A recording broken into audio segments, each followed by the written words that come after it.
श्री राम जय राम, जय जय राम। श्री राम जय राम, जय जय राम। श्री राम जय राम, जय जय राम। श्री राम जय राम, जय जय राम। श्री राम जय राम, जय जय राम। श्री राम जय राम, जय जय राम। श्री राम जय राम, जय जय राम। श्री राम जय राम, जय जय राम। अब बहुत एकाग्रता से सुनेंगे। आगे बढ़ने से पहले एक बात बता देता हूं, ध्यान से सुनिएगा। कुसंग से कैसे बचें, बस छोटी सी बात है। कुसंग से कैसे बचें। कई बार होता है आदमी गुरु के उपदेश सुनता है, बार बार चिंतन भी करता है, मनन भी करता है, मैंने भी कहा है आपको, लेकिन जब संसार में वापस आता है तो संसारी लोगों को देखकर फिर भ्रमित हो जाता है, फिर सिद्धांत कमजोर पड़ जाता है। इसलिए बार बार या तो गुरु का संग किया जाए या इनका संग की संसार हावी ना होने पाए, इतना संग किया जाए कि नशा लग गया। अब लाख समझाने की कोशिश करो, ध्यान से सुनिएगा। कैसे पक जाएं। गुरु के संग जैसे कच्ची मिट्टी का मटका आग में रख के पक जाता है। एक एक शब्द ध्यान दीजिएगा। पकी मटके की मिट्टी को आप वापस कच्ची मिट्टी कभी नहीं बना सकते। इसी प्रकार लगातार गुरु और भगवान का संग करके ऐसे पक जाओ प्रेम में कि भी संसार में कहीं भी रहो, आप पे संसार कभी हावी नहीं होगा। अब आगे की चर्चा सुनिएगा। हमने पिछले दिनों में आपके साथ काम और बात की चर्चा की।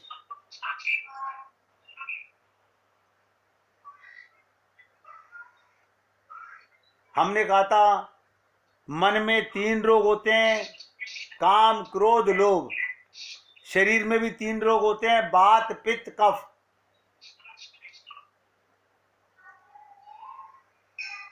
तो ध्यान से सुनिएगा। काम के पश्चात रामचरितमानस हमें क्या संकेत करती है। मन के दूसरे दोष को लेते हैं। मैं काम के ऊपर बहुत चर्चा आपसे कर चुका हूं। अगर अभी भी आप अपने काम के दोष को नहीं देख पा रहे, इच्छाओं के दोषों को नहीं देख पा रहे, तो अब ध्यान से सुनिएगा। रामचरितमानस मन के दूसरे दोष को लेती है।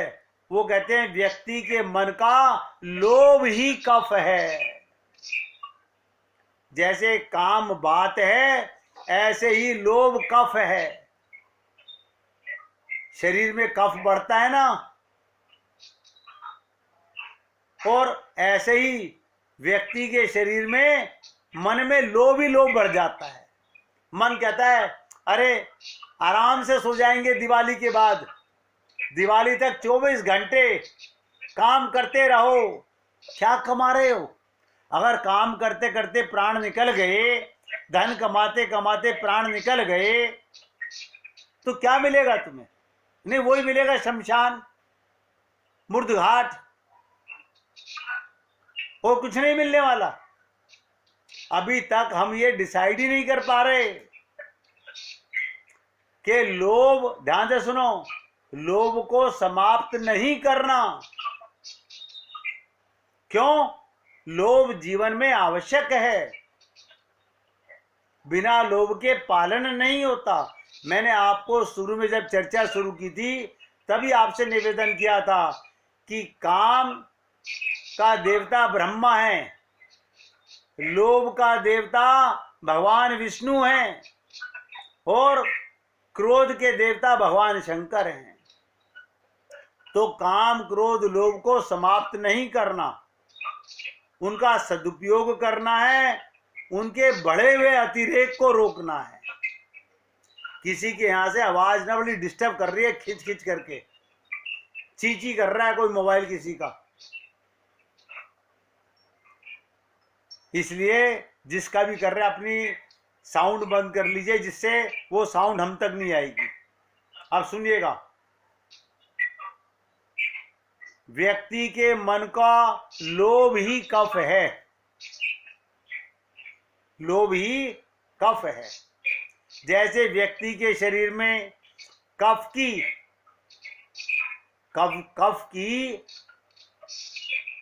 होना आवश्यक है, कफ को खत्म नहीं कर सकते शरीर से, अनिवार्य है। वैसे ही समाज में लोभ भी अनिवार्य है। व्यक्ति जब भी कोई कार्य करता है तो प्रारंभ में परिणाम की आकांक्षा उसके मन में होती है। इससे क्या होगा? मन में यह अभिलाषा, आकांक्षा होती है। भैया किसी के फोन से बहुत डिस्टरबेंस आ रही है, जो मेरी आवाज आप लोगों को, आप सब अपने वॉल्यूम बंद कर लीजिए, खाली बस एक बार आप सब अपना वॉल्यूम केवल बंद कर लीजिए। मेरी आवाज तो आएगी, आपकी आवाज नहीं डिस्टर्ब करेगी।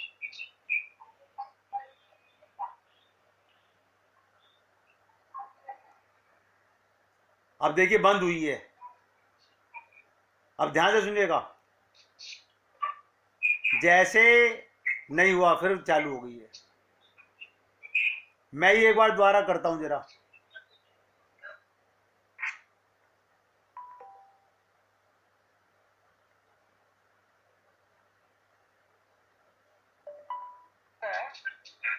सभी से रिक्वेस्ट है अपना फोन म्यूट रखिए ताकि इसको दिक्कत ना आए। आप ध्यान से सुनिएगा भैया, आ रही है आवाज तो आ रही है अभी ना। मुझे लगा शायद मेरा आ रहा, मैं इसलिए नहीं, आपकी और उसकी बात नहीं है। मैं तो कहा सब अपने फोन की आवाज वॉल्यूम बंद कर दो बस। मेरी आवाज तो आएगी आपको, आपकी आवाज नहीं आएगी, तो ध्यान से सुनिएगा। समाज के जीवन में लोभ की अनिवार्यता को खत्म नहीं कर सकते, क्योंकि कोई भी कार्य करते हैं सबसे पहले उसमें चाह होती है इससे क्या लाभ होगा। लेकिन ध्यान रखिएगा, दोष कहां पर है? अपार में दोष है। लोभ का बढ़ना नुकसानदायक है। कमाई करना गलत नहीं है, 24 घंटे कमाई करना पाप है। काम बुरा नहीं है, 24 घंटे मन काम में रहे तो दोष है। इसी प्रकार लोभ को कहा गया। लेकिन ध्यान रखिए, ये लोभ एक सीमा तक ही फायदा देता है। जिस समय कफ, सबको पता है कफ शरीर में सहज भाव से स्थित रहता है, उस समय वो हानिकारक नहीं होता। लेकिन शरीर की शक्ति की वृद्धि में सहायक भी होता है कफ। लेकिन वही कफ बढ़ता जाए तो श्वास की नली को जकड़ लेता है, हृदय को जकड़ लेता है। तब ऐसी स्थिति में वो कफ उस व्यक्ति को शक्ति देने के बदले उसको मृत्यु का संदेश देने लगता है।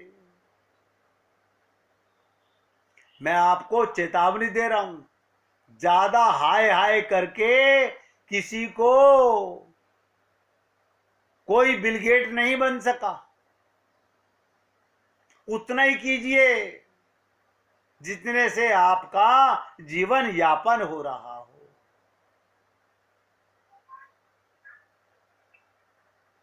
इसीलिए कहते हैं व्यक्ति को ऐसा लगता है जब तक हमारे हृदय में छाया हुआ कफ किसी तरह बाहर नहीं निकलेगा तब तक वो विनिष्ट नहीं होगा, तब तक हमें शांति नहीं मिलेगी। जिसके कफ अटक जाता है, जब तक कफ ना निकले उसका दम निकलने को हो जाता है। अब ऐसे ही समझ लीजिएगा, लोभ की प्रवृत्ति का स्वरूप भी यही है, बिल्कुल यही हालत है लोभी की भी। जब लोभ की प्रवृत्ति के साथ उसकी अपारता आ जाती है तब वो घातक सिद्ध होता है। लोभ की वृत्ति को स्पष्ट करने के लिए रामचरितमानस में जो प्रसंग चुने गए हैं, यानी लोभ को कैसे रोका जाए, कैसे समझा जाए। आप और हम लोग शरीर के रोगों को तो ब्लड टेस्ट कराते हैं, यूरिन टेस्ट कराते हैं, स्टूल टेस्ट कराते हैं, रिपोर्ट सामने आ जाती है। ये मन के रोगों को कैसे पहचाने? अब ध्यान से सुनिएगा, आपके सामने कुछ दृष्टांत रखूंगा जिनसे आपको मन के रोगों का पता चलेगा। मगर मेरा हाथ जोड़ के निवेदन है, पूरी ताकत लगाकर समझें। अगर मन इधर उधर हुआ तो हम मन के रोग से ही वंचित हो जाएंगे, समझ नहीं पाएंगे। जब हम डॉक्टर के पास जाते हैं तो देखिएगा, डॉक्टर जब दवा लिखता है हम उसे पढ़ के भी देखना चाहते हैं। डॉक्टर साहब ये कितनी बार लेनी है? डॉक्टर भी समझदार है, 1 बार 2 बार 3 बार गोले बना देते हैं। फिर हम पूछते हैं, डॉक्टर साहब ये खाने से पहले लेनी है कि खाने के बाद लेनी है? ये सोने से पहले लेनी है या जागते तुरंत लेनी है? कितना दिमाग लगाते हैं। इसी प्रकार मैं आपसे आगे चर्चा करने से पहले कह रहा हूं, बहुत ध्यान से सुनिएगा। लोभ की अनिवार्यता, तत्पश्चात उसका अतिरेक बढ़ना, उत्पन्न होने वाले परिणाम। पहला चित्र रामचरितमानस के प्रारंभ में मानस को पढ़ने पर कुछ ऐसा लग सकता है, उसमें इतिहास पक्ष, बहुत से लोग कहते हैं हिस्ट्री है, इतिहास पक्ष है। यदि बहुत से लोग इतिहास पक्ष की अवहेलना भी करते हैं। यदि कोई इसमें रावण के, अब ध्यान सुनिएगा, कोई बता सकता है कि रामचरितमानस में रावण के माता पिता का नाम जानना चाहें तो बड़ी निराशा होगी। बताओ, रावण का नाम तो लिख दिया, उसके माँ बाप को कहां खोजने जाएं?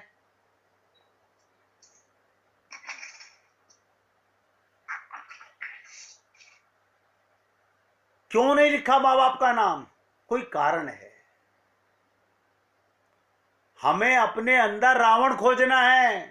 रावण की बुराइयों को समझ के हमें अपने अंदर बुराई देखनी है। हम कहीं रावण तो नहीं है, हम कहीं मेघनाथ तो नहीं है, हम कहीं कुंभकर्ण तो नहीं है।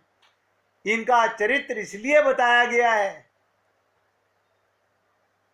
अभी तो आप आगे सुनोगे तो बड़ा ताज्जुब करोगे कि हमने रामचरितमानस तो बहुत बार सुनी है। अब बहुत से लोग तो कहेंगे हमने बहुत बार पढ़ी भी है। अब ध्यान से सुनिएगा, रामचरितमानस के प्रारंभ में रावण के माता पिता का नाम जानना चाहें तो निराशा हाथ लगेगी। न तो वहां रावण की मां का नाम मिलता है, ना ही पिता का नाम मिलता है। इतिहास पर एक दूसरी पद्धति का इस ग्रंथ का आधार बनाया गया है, जिसका नाम अध्यात्म से। इस दूसरी पद्धति में हमारी बुराई कब जाएगी? देखिएगा, हमारे मन के रोग कब जाएंगे? जब अपनी रोजमर्रा की जिंदगी में हम अपने मन के रोगों को देखने लगेंगे। शरीर के रोगों को तो हम देख लेते हैं, लेकिन मन के रोगों को नहीं देख पाते। अब देखिएगा, आध्यात्मिक पुस्तक में नहीं लिखा हुआ कि विश्रवा मुनि, ध्यान रखिएगा, आपको बता देता हूं, रावण के पिता का नाम विश्रवा मुनि और उनकी माता का नाम केकसी। रावण का जन्म होता है। रावण तत्व का जन्म कैसे होता है, ध्यान से सुनिएगा। इसी का सांकेतिक कथाएं रामायण में आती हैं। हमारे अंदर बुराई का जन्म कैसे होता है, हमारे मन में रोग कैसे प्रवेश करते हैं। रामचरितमानस में रावण का चरित्र कैसे सामने आया, इसी को सांकेतिक कथाएं रामायण में, इन सारी कथाओं में एक बात आपको बार बार मिलेगी, और वो ये कि महत्व इसका नहीं, रावण इस जन्म में किसका बेटा था। ध्यान से सुनिएगा, रावण इस जन्म में किसका बेटा था इसकी इंपॉर्टेंस नहीं है। इंपॉर्टेंस इस बात की है कि रावण पूर्व जन्म में क्या था। ये रावण में पिछले जन्मों से जो पाप चले आ रहे हैं, कहते हैं ना, साधु के घर में शैतान पैदा हो जाता है, शैतान के घर में साधु पैदा हो जाता है। रावण की पूर्व जन्म की जो गाथाएं हैं उनमें बताया गया रावण पूर्व जन्म में बुरा नहीं था। ध्यान से सुनिएगा, रावण पिछले जन्मों में बुरा नहीं था, पर अगले जन्म में वो बुरा हो जाता है। एक अच्छा व्यक्ति किन परिस्थितियों में बुरा बन जाता है, हमें ये समझना है। मेरे मन में ये रोग आया कहां से, अब सब समझिएगा। जब हम मां के गर्भ में आए थे तो ना माता को जानते थे, ना पिता को जानते थे, ना मकान को जानते थे, ना संसार को जानते थे, कोई अपना था ही नहीं। तो इस जन्म में जो बुराइयां आई हैं, इस जन्म की ममता मोह आसक्ति, ये पिछले जन्म के माँ बाप तो है नहीं, ये पिछले जन्म के मकान तो है नहीं, ये पिछले जन्म की धन दौलत तो है नहीं। तो ये रावण के अंदर बुराई का जन्म कहां से होता है। एक अच्छा व्यक्ति किन परिस्थितियों में बुरा बन जाता है, इसका एक विश्लेषण रावण के पूर्व जन्मों की गाथा से मिलता है। रामचरितमानस में प्रस्तुत किया गया। इनके साथ साथ रामायण में रावण के 4 रूपों की चर्चा की गई है, पता है आपको।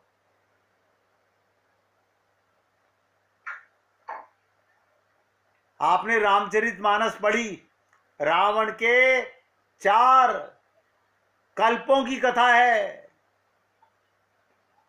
4 रूपों की भी चर्चा की गई है। जिस 4 कल्पों की कथा कहते हैं उसे सोचिएगा, हर कल्प में रावण पैदा हुआ है।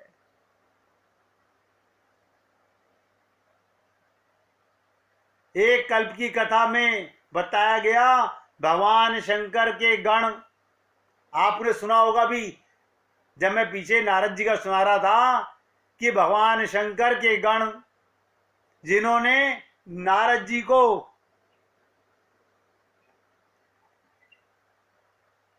उनके अंदर तो बुराई देखी, अपने अंदर बुराई नहीं देखी।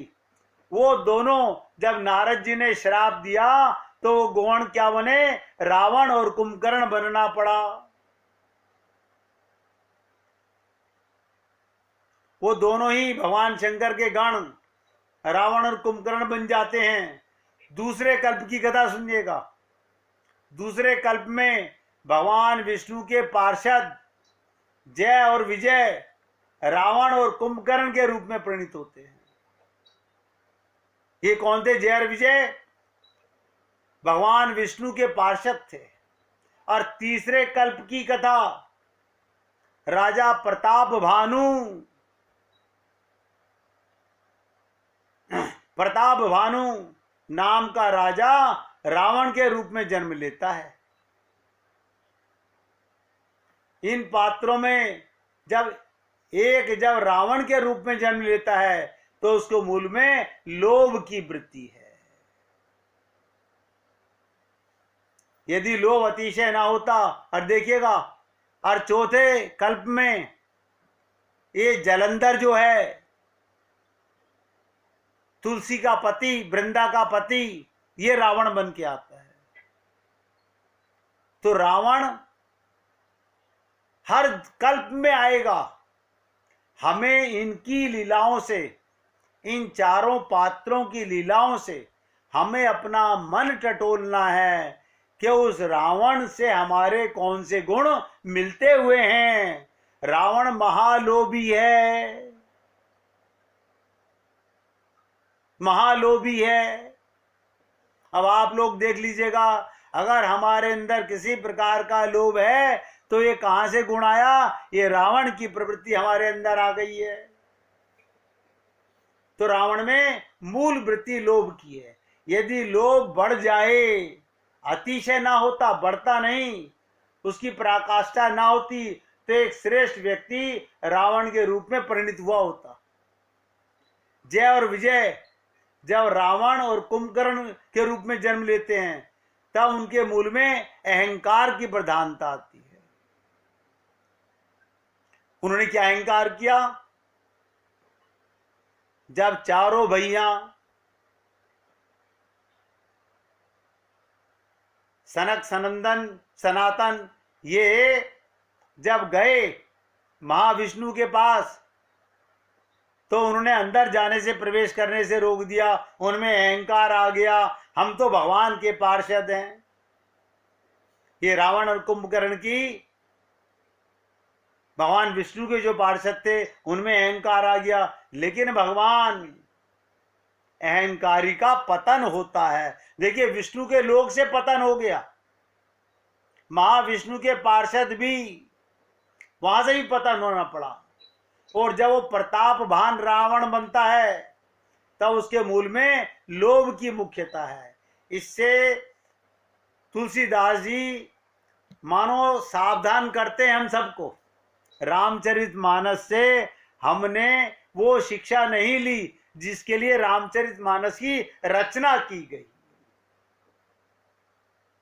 रामचरितमानस एक सांकेतिक हमें सिखा रहा है, संसार से हटकर काम को रोको, लोभ को रोको, मोह को रोको, क्रोध को रोको, भगवान से प्रेम करो। हमने वो नहीं, हमने तो ये सुना, एक रावण था, एक कुंभकर्ण था, एक मेघनाथ था। रावण ने राम की सीता चुराई, उनमें युद्ध हुआ, रावण मारा गया। ये हमने सीखा। हम सबकी भी तो सीता चुराई हुई है। हमें कौन सी सीता मिली हुई है? जब तक हमारे जीवन में भक्ति नहीं है, शक्ति नहीं है, शांति नहीं है, आत्मज्ञान नहीं है, हमारी सीता कहां गई? सुंदरकांड का पाठ करते हैं, घरों में बहुत लोग कराते हैं। सुंदरकांड की सुंदरता क्या है? जीव के मन में भक्ति जागे, सीता की खोज, भक्ति की खोज, सत्संग में जाने की लगन, ये सब सुंदरकांड है। लेकिन हम क्या करते हैं? एक घंटा बस चौपाइयों को पढ़ लेते हैं, 2-4 भजन गा लेते हैं, सुंदरकांड का पाठ हो गया, अब हमारी मनोकामना पूर्ण हो जाएगी।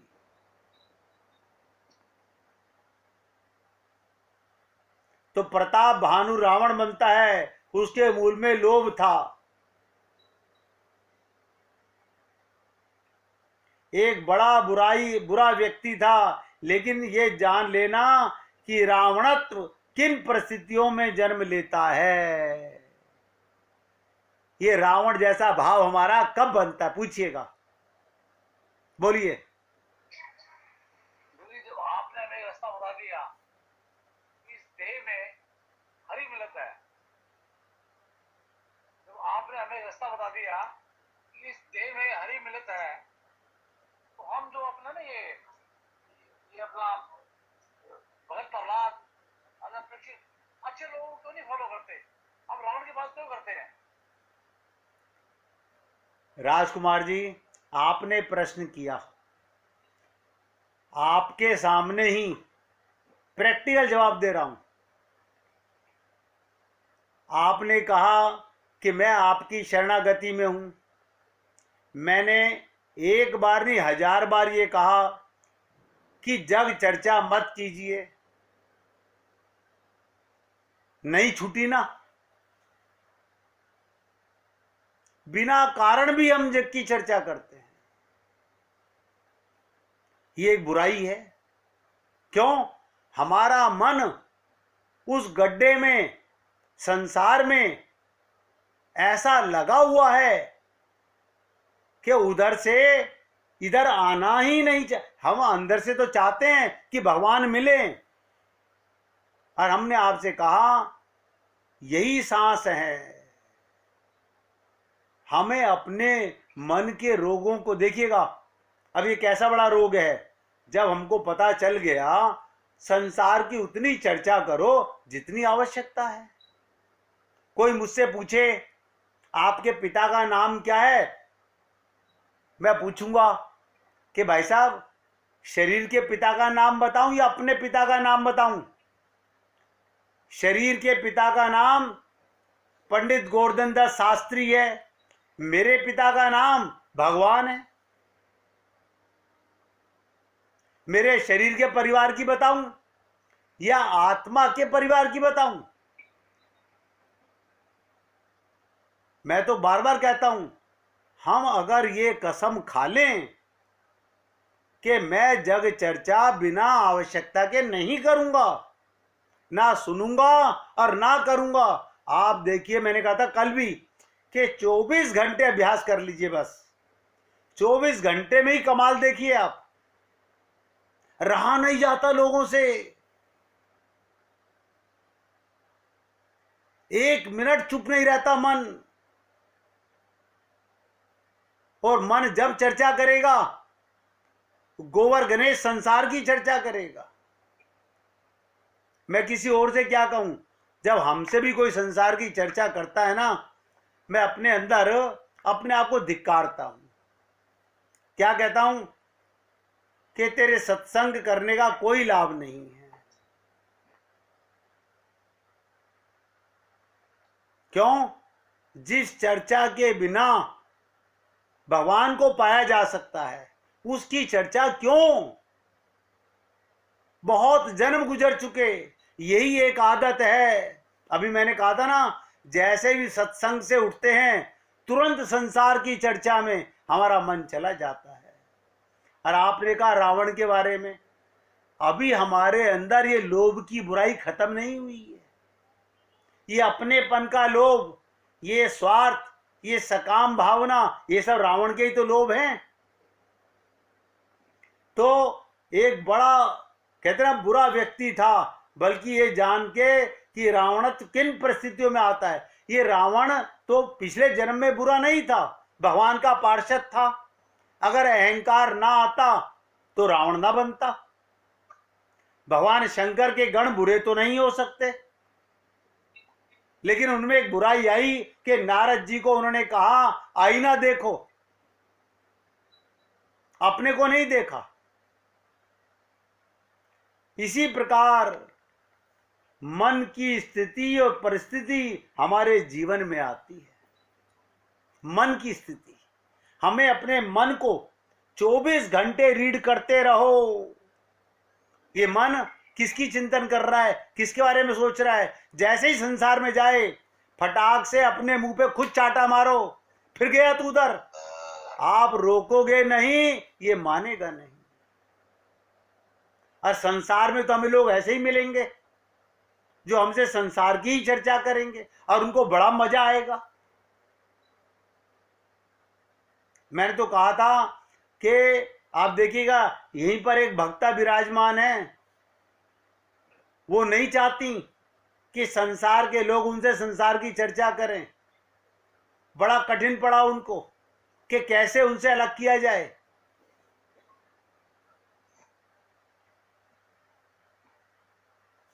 आप अगर किसी दिन व्रत करते हो, उपवास करते हो, एकादशी का, सपोज करो, और मैं आपसे कहूं लो भाई साहब पराठा थोड़ा सा तो खा लो, आप क्या कहते हो? मैं नहीं खाऊंगा, क्यों? मैंने एकादशी का व्रत किया हुआ है, यही कहते हो ना। इसी प्रकार से आप सामने वाला जब संसार की चर्चा करे, जब संसार की चर्चा करे तो क्या बोलना चाहिए? मैंने आज व्रत लिया था, मैं शाम तक कोई जग चर्चा नहीं करूंगा, आप कल कर लेना, मेरा आज का व्रत ये है, कल कर लेना। अब वो सामने वाला व्यक्ति क्या कहेगा? भाई साहब कल तो कभी आएगी नहीं, कल कभी नहीं आएगी, तुम आज टाल दो बुराई को। तो देखिएगा, जैसे आप और हम लोग व्रत करके उपवास के अंदर वो सामग्री नहीं सेवन करते जो निषेध है, इसी प्रकार मैं आपसे निवेदन करता हूं, भगवत प्राप्ति में जग चर्चा बहुत बड़ा पाप है। और जितनी भी देवियां हैं, राधा रानियां हैं, पार्वती हैं, लक्ष्मी हैं और सीता हैं, इन देवियों से हाथ जोड़ के निवेदन कर रहा हूं, इनकी 99% आदत होती है। इनको लगता है हम परिवार की बातें करके दूसरे के मन में अपनी नंबर बढ़ा रहे हैं। अरे यहां तो बढ़ रहे हैं, वहां घट रहे हैं। जितनी देर तुमने जग चर्चा की उतनी देर भगवत प्राप्ति से आप वंचित रह गए हो। आपने अच्छा किया ये प्रश्न किया, आपने प्रश्न किया तो हमने और चर्चा का थोड़ा खुलासा कर दिया। कल इससे आगे चर्चा करेंगे। और मैंने तो कहा ना, जब इतने व्रत किए हैं, एक व्रत ये भी कर लो कि बिना आवश्यकता के हम संसार की चर्चा नहीं करेंगे।